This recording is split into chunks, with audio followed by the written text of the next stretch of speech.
सो hey guys, स्वागत आपका एक बार फिर से आप ही के यूट्यूब चैनल में। और आज की इस वीडियो में हम बात करेंगे भी steel authority of India limited को लेकर, यानी कि SAIL सेल में आप लोग देखोगे भी आज हमें 3% के करीब तेजी देखने को मिली। वैसे स्टॉक 4% के भी ऊपर में उछल गया था। लास्ट में थोड़ा बहुत प्राउड बुकिंग है, दबाव स्टॉक के ऊपर रहा, बट कोई दिक्कत वाली बात नहीं। अभी स्टॉक में आखिरकार ये तेजी क्यों बनी है और सेल मर्जर को लेकर क्या खबर आई है, अभी क्या नई खिचड़ी पक रही है मार्केट में, और यहाँ पर स्टॉक जो है अभी बिल्कुल एक्शन में दिखाई दिया। तो चलिए देखते हैं डिटेल में आखिरकार मर्जर को लेकर क्या खबर आई है जिसकी वजह से स्टॉक में एक्शन आया है। ठीक है, तो चलो देखते हैं डिटेल में। तो यहाँ पर आप लोगों देखो एक बड़ी अपडेट हमें सामने आते हुए नजर आई है। CNBC आवास कैपिटल वेबसाइट के ऊपर आप लोग जाकर देख सकते हो।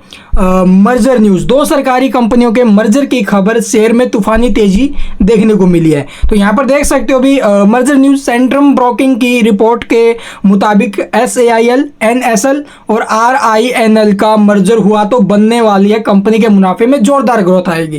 ठीक है, अगर ऐसा हो जाता है तो आप लोग देखोगे भी कंपनी के जो मुनाफे हैं उसमें जोरदार ग्रोथ हमें देखने को मिलेगी आने वाले टाइम में। ये कहा गया भी सेंट्रम ब्रोकिंग की तरफ से, अगर ये हो जाता है तो यहाँ पर आप लोग देखोगे भी ये प्रपोजल रखा गया है। स्टील अथॉरिटी ऑफ इंडिया का शेयर शुक्रवार के दिन आज हमें फोकस में दिखाई दे 158 का इसने आज हाई बनाया है।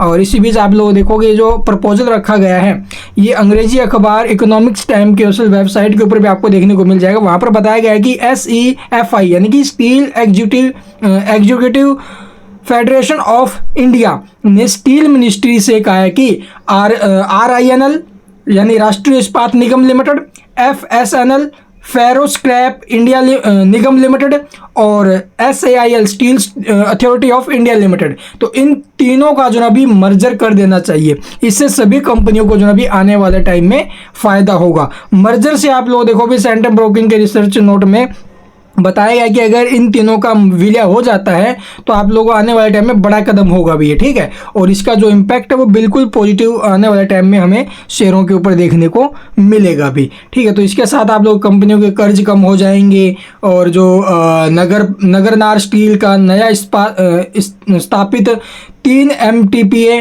फ्लैट स्टील प्लांट है और इसलिए यह तेजी बढ़ने में सक्षम होगा। और सेल अथॉरिटी ऑफ इंडिया के शेयर का प्रदर्शन एक हफ्ते पहले क्या था, ठीक है, एक महीने में कैसा रहा है, और लगभग जनवरी से जुलाई के बीच में 25% और एक साल में 77% की रिटर्न इसने दी है। तो ये खबरें भी, इन खबरों के बाद जो शेयर है वो हमें एक्सेल में दिखाई दिया है। और आगे भी इस शेयर में जो ना भी रैली बनेगी। लॉन्ग टर्म इन्वेस्टर हो आप लोग तो लॉन्ग टर्म के बारे में सोचिए, लॉन्ग टर्म में जो ना भी स्टॉक में अच्छी ग्रोथ हमें देखने को मिल सकती है। इसके अलावा कुछ पूछना कमेंट में पूछ सकते हो। चैनल को सब्सक्राइब नहीं किया तो सब्सक्राइब करना बिल्कुल मत भूलना, ताकि स्टॉक के रिगार्डिंग आगे कोई भी खबर आपसे मिस ना हो। और जो भाई टेलीग्राम से जुड़ना चाहता है कमेंट कर देना, टेलीग्राम का लिंक मैं प्रोवाइड करवा दूंगा। वहां पर हम जो है बेस्ट क्वालिटी के शेयर लेकर आते हैं जो आने वाले टाइम में आपको अच्छी रिटर्न दे पाए। और इससे पहले भी बहुत से मल्टीबैग रिटर्न्स की जो स्टॉक्स है वो दिए भी है, जैसे कि मजगाउंड हो गया 1800 के आसपास, HCL 1800 2000 के आसपास बोला था, आज आप लोग कहाँ पर है। तो इससे भी बेटर स्टॉक है, BL है, ठीक है, और भी बहुत सारे शेयर है जो अच्छी क्वालिटी पर आपको एक अच्छे प्राइस पर